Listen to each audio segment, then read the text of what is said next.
Hai kaum muda, jumpa kembali dalam acara Youth for Christ. Kali ini kita akan menyimak tulisan dari Pendeta Budiman dalam buku renungan Youth for Christ dengan judul Berfokus pada Tujuan Akhir berdasarkan 2 Korintus 4 ayat 16 sampai pasal 5 ayat 5 bersama saya, Andesita. Tetapi sebelumnya, mari kita berdoa. Bapa, terima kasih atas penyertaan-Mu di sepanjang hidup kami sehingga pada hari ini kami masih bisa bangun pagi untuk melanjutkan kehidupan kami dan berkegiatan pada hari ini.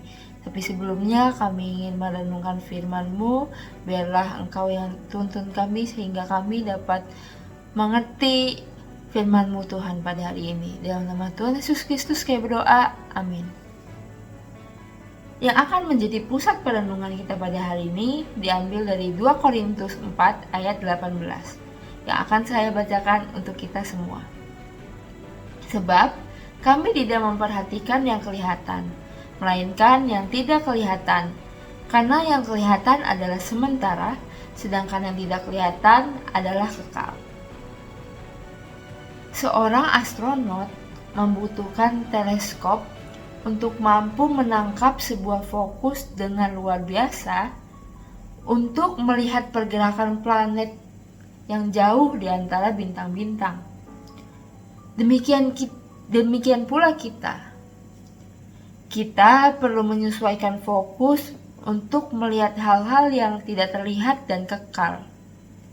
Pada bacaan ini, Paulus mengajak kita untuk menyesuaikan fokus kita pada tujuan akhir yang sejati dalam hidup ini. Paulus menggambarkan perjuangannya sebagai seorang rasul yang tidak tawar hati dan tidak putus asa karena ia memusatkan pandangannya pada apa yang tidak terlihat.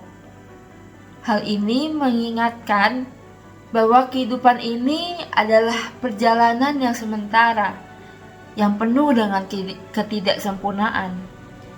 Kita perlu menerima kenyataan bahwa tidak ada sesuatu yang sempurna. Seperti bejana tanah liat yang rapuh, kita memiliki kelemahan, memiliki kerentanan. Namun, dengan menyadari hal ini, kita dapat mengalami penyempurnaan rohani yang terjadi setiap hari melalui pertumbuhan dan pembelajaran dalam iman kita. Youth, ketika kita berfokus pada Kristus, kita akan mengalami pembaruan batiniah yang membawa kita lebih dekat kepadanya.